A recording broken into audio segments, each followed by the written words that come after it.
Shalom para pemirsa Temanggung TV dimanapun berada. Senang sekali saya Esther Saraswati dapat menjumpai para pemirsa Temanggung TV dalam program Cahaya Kasih. Saat ini kita akan membahas sebuah topik yang sangat dekat dengan kehidupan kita sehari-hari. Sebuah peringatan yang relevan di segala zaman, yaitu waspadai cinta uang. Dan untuk membahasnya secara mendalam telah hadir di studio kita seorang hamba Tuhan yang kita kasihi, Bapak Pendeta Setio Wahono MSI. Ya, betul. Bagaimana kabarnya Bapak Pendeta? Sehat, baik, luar biasa. Sehat, baik, luar biasa. Terima kasih telah berkenan hadir di studio kami. Dan beliau ini saat ini menggembalakan di GKJ Bukit Sion, Kecamatan Kranggan, ya, begitu betul. Ya Pak ya. Ya, ini perkenalan singkat narasumber kita yang hadir saat ini. Dan sebelum acara ini kita mulai, mari kita berdoa, memohon penyertaan Roh Kudus agar acara berjalan dengan lancar dan acara Cahaya Kasih ini menjadi berkat bagi para pemirsa Temanggung TV.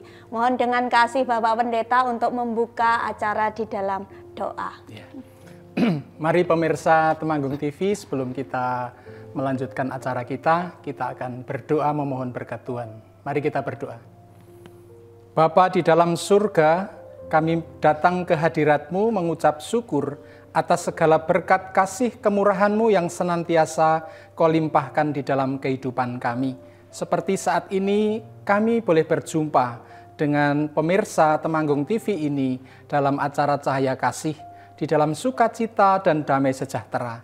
Saat ini Bapa, kami menyerahkan acara kami ini dari awal sampai akhir nanti di dalam penyertaan dan kasih-Mu, sehingga kami boleh belajar bersama tentang firman-Mu. Firman-Mu menuntun kehidupan kami, memberikan petunjuk hidup baru, dan hidup kami benar-benar diberkati dan menjadi berkat, sehingga nama-Mu dipermuliakan. Kami berdoa di dalam nama anak-Mu yang tunggal, Tuhan kami, Yesus Kristus. Amin. Amin. Baik Pak Pendeta, tema kita saat ini waspadai cinta uang. Betul. Berdasarkan dari firman Tuhan di dalam 1 Timotius 6 ayat 9 sampai dengan 10. Yang ini bunyinya cukup keras ya Pak Pendeta. Begitu ya. Cukup keras peringatan bagi kita semua. Saya bacakan begitu Pak? Oh, silakan. Saya bacakan. Ya. Tetapi mereka yang ingin kaya terjatuh ke dalam pencobaan, ke dalam jerat, dan ke dalam berbagai-bagai nafsu yang hampa dan yang mencelakakan, yang menenggelamkan manusia ke dalam keruntuhan dan kebinasaan. Karena akar segala kejahatan ialah cinta uang. Sebab oleh memburu uanglah beberapa orang telah menyimpang dari iman dan menyiksa dirinya dengan berbagai-bagai duka. Firman ini sangat lugas begitu ya Pak Pendeta. Ya. Pertanyaan pertama saya, apa sebenarnya yang dimaksud dengan cinta uang? Apakah ini berarti orang Kristen itu tidak boleh berusaha hidup lebih, tidak boleh bekerja keras mencari uang sehingga kaya begitu, atau bagaimana? Oh iya, jadi demikian ya Bu Esther dan para pemirsa Temanggung TV. Ketika kita mendengar, membaca firman Tuhan ini, jangan sampai kita salah paham dulu gitu ya. Jangan salah paham yang kemudian menganggap uang itu berdosa, uang itu najis gitu ya. Tetapi di sini kan dikatakan cinta uang gitu ya. Kata cinta uang itu sendiri memberikan pengertian kepada kita sebuah sikap hati, ya. Sikap hati yang berhasrat. Hasrat itu berarti suatu keinginan yang mendalam, keinginan yang besar terhadap uang. Nah, uangnya sendiri tidak masalah sebenarnya, tetapi yang menjadi masalah adalah sikap hatinya yang memiliki hasrat tentang uang ini. Nah, kemudian kan karena hasrat ini secara umum kemudian menyebabkan banyak orang berperilaku tidak benar. Ya, kita prihatin ya di negeri kita, bahkan di seluruh dunia terjadinya konflik-konflik, korupsi, tindak kejahatan, bukankah itu semua ujung-ujungnya uang kan? Iya, ya. Ya, betul, Uang. Bahkan keluarga yang hancur begitu, ada perceraian, ada kekerasan dalam rumah tangga pun nanti ujung-ujungnya masalahnya uang, ya terbesar masalahnya uang gitu ya. Jadi cinta uang bukan masalah uang ya, tapi cinta uang isi hati kita. Jadi menarik sekali rupanya ya Pak, bukan tentang jumlahnya, bukan tentang uang itu sendiri begitu ya. Kalau orang Kristen punya banyak uang, berarti dia jahat, bukan seperti itu, bukan karena jumlahnya, tapi tentang posisi uang di dalam hati, begitu ya, posisi uang di dalam hati. Lalu bagaimana Pak kira-kira kita bisa membedakan ini antara bekerja keras untuk mencukupi kebutuhan keluarga, tentunya itu baik ya, dengan memburu uang yang diperingatkan oleh Rasul Paulus ini, begitu. Nah, perlu dipahami bahwa cinta uang ini bisa terjadi pada orang yang sudah punya uang maupun yang belum punya uang ya. Yang sudah punya uang berarti dia begitu mencintai uang ini dan berhasrat untuk senantiasa memiliki uang, bahkan semakin banyak uang. Bagi yang tidak punya uang juga demikian, karena begitu cinta uang, dia berhasrat ingin punya uang, ya, uang yang banyak gitu ya. Nah, hasratnya ini kemudian yang mendorong seseorang melakukan apapun, yang penting dapat uang gitu ya. Nah, oleh sebab itu, bagaimana supaya kita menempatkan uang ini pada posisi yang benar, ya, mari kita tempatkan uang ini sebagai alat, sebagai sarana, sebagai sesuatu yang dapat dipergunakan, satu, untuk kemuliaan Tuhan. Ya. Yang kedua, untuk membangun kehidupan yang baik dan damai sejahtera. Luar biasa penjelasannya, jadi garis batasnya itu sebenarnya sangat tipis ya Pak. Di dalam hati dan motivasi kita, bukan persoalan apakah yang cinta uang itu berarti orang yang kekurangan uang, begitu ya, bukan masalah kaya dan miskin, tetapi ternyata itu mengenai motivasi dan sikap hati kita. Pemirsa, jangan kemana-mana, setelah jeda berikut ini kita akan membahas lebih dalam lagi mengenai apa bahaya cinta uang seperti yang disebutkan di dalam ayat tadi dan sedikit tadi sudah disinggung oleh Bapak Pendeta. Tetaplah bersama kami dalam acara Cahaya Kasih.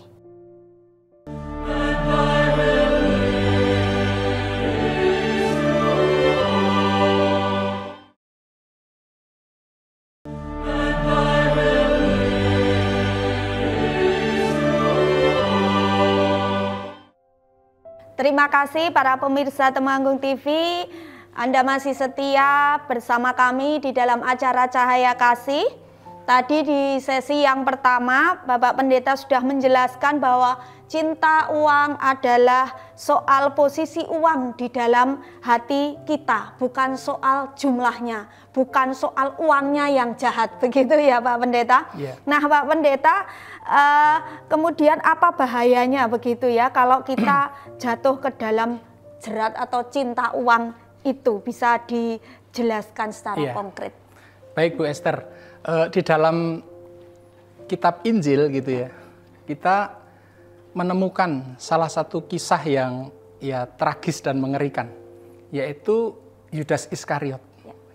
Yudas Iskariot itu murid Tuhan Yesus. Dia selama pelayanan Yesus ini di dunia selalu bersama-sama gitu ya. Namun demikian di akhir karya Tuhan Yesus di dunia ini ada kisah yang memilukan tentu ya, di mana Yudas Iskariot ini dibutakan mata hatinya oleh karena uang dengan cara apa? Menjual gurunya sendiri demi mendapatkan uang. Ya. Jadi karena cinta uang ini bisa membutakan hati dari kebenaran, ya, sehingga seseorang bertindak yang tidak benar, melanggar hukum, melanggar etika moral hanya karena uang. Kalau dia seorang pejabat bisa saja kemudian korupsi gitu. Atau kalau dia seorang orang yang membutuhkan uang, demi uang melakukan kejahatan, mencuri, membunuh, menipu dan lain sebagainya gitu. Kemudian yang kedua, cinta uang bisa menjerat seseorang ini ke dalam dosa ya, karena oleh cinta uang itu hati kita itu dicobai. Ada tujuan aku ingin mendapatkan uang. Nah, misalkan seseorang bekerja sebagai bendahara atau bekerja sebagai pegawai di mana ia diberi kepercayaan uang. Wah, ini uang begitu menarik ini. Ya. Lalu beberapa orang dicobai, hatinya ini dicobai oleh keinginannya mendapatkan uang itu, lalu membuat laporan markup harga gitu ya, ataupun juga ya mengurangi yang seharusnya. Ya, berkata bohong. Ya, dia mendapatkan 10 mengatakan dapat 7 gitu ya. Yang 3 kemana di kantongnya. Ya. Jadi hatinya dicobai oleh keinginannya sendiri sebenarnya. Ya, uang itu begitu menarik karena uang memang dalam kehidupan kita ini bermanfaat, berguna, bisa digunakan untuk banyak hal. Tapi kalau salah hati kita, wah ini yang kemudian menjerumuskan seseorang. Kemudian yang ketiga, uang itu bisa menguasai. Ya, oleh sebab itu pesannya ya harusnya kita yang menguasai uang, bukan uang menguasai kita. Nah, karena hati kita dikuasai oleh keinginan atas uang itulah yang kemudian seseorang itu bisa melakukan apapun. Ya, hidupnya itu dituntun oleh uang. Bukan kita tuh mengarahkan uang, tapi hidupnya dituntun oleh uang. Di mana ada uang, disitulah diriku. Di mana ada uang, di situ hatiku berada. Nah, ini sangat berbahaya tentu. Ya. Jadi tidak bisa dipungkiri ya Pak Pendeta, dari contoh Yudas Iskariot tadi, bahwa bahaya akan cinta uang itu bisa terjadi dengan orang yang begitu mengenal Tuhan Yesus. Itu tidak bisa dipungkiri. Betul. Apakah bisa saja ini terjadi di gereja? Oh, bisa, bisa. Ya? Jadi hamba-hamba Tuhan seperti pendeta, bisa saja. Karena kita mendengarkan ada di berita seorang hamba Tuhan ditangkap polisi gara-gara korupsi di gerejanya gitu ya. Jadi bisa saja, atau seorang majelis gereja atau ya jemaat itu sendiri yang menggelapkan uang gereja, bisa saja. Bahkan institusi gereja bisa menunjukkan sikap yang cinta uang dengan apa? Gereja itu mengajarkan kepada jemaatnya tentang teologi yang mencintai uang, bahwa anak Tuhan tuh pasti kaya, kamu diberkati. Ya. Nek ora diberkati, nggak punya uang berarti nggak diberkati, nggak diperkenan Tuhan hidupnya. Ya ini kan sebenarnya fokusnya pada uang. Pada uang, ya. Ayo kumpulkan persembahan, kalau kamu nggak memberikan persembahan, kamu nggak selamat. Ya itu kan mengerikan kalau memiliki pemahaman seperti itu. Ya. Jadi bisa terjadi di mana-mana Bu Esther. Di mana-mana. Dan sekarang juga kita melihat loh Pak Pendeta, perpecahan gereja, mereka rebutan aset. Itu kan berarti cinta akan uang karena aset ya. Karena kalau misi gereja harusnya kan mendatangkan perdamaian ya, bukan rebutan aset, rebutan uang, ya, rebutan persembahan perpuluhan. Ya. Gitu. Benar sekali, kita Pak. ini gereja yang mendatangkan damai harusnya. Ya, benar sekali Pak. Jadi bukannya damai sejahtera, malah uang itu menghancurkan. Betul. Menghancurkan komunitas, menghancurkan keluarga, menghancurkan relasi satu dengan yang lain. Tapi perlu diingat Bu Esther, bukan berarti gereja anti uang. Iya. Kita tidak mengajarkan tentang hidup yang anti uang. Ya. Tokoh-tokoh kitab suci itu kaya-kaya. Salomo, Abraham, murid-murid Yesus yang menopang karya Yesus juga orang-orang kaya. Ya. Namun demikian kan hartanya, uangnya itu dipergunakan dengan benar, dengan tepat. Memperolehnya juga dengan benar, dengan tepat. Nah, yang penting itu bagaimana sikap kita, sikap kita yang benar, begitu ya Pak Pendeta. Betul. Bagaimana sikap kita yang benar terhadap uang itu agar kita tidak terjatuh dalam bahaya cinta uang. Itu kira-kira tipsnya ataupun konkretnya seperti apa agar kita tidak terjatuh dalam cinta uang? Iya, pertama-tama kita harus memahami bahwa uang atau harta lah, uang lah salah satu bentuk harta gitu ya. Harta apapun, ingat bahwa itu semua adalah miliknya Tuhan yang diberikan kepada kita. Ya. Maka dari itu harus dipergunakan juga untuk kemuliaan Tuhan. Ya. Yang kedua untuk menolong sesama, kebaikan. Dan yang ketiga untuk mendukung pekerjaan Tuhan, menghadirkan shalom, damai sejahtera.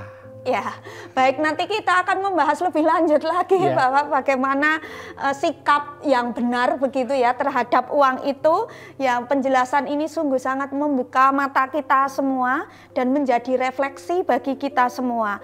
Tapi nanti kita akan bahas tuntas di sesi yang terakhir. Para pemirsa Temanggung TV, tetaplah di Cahaya Kasih.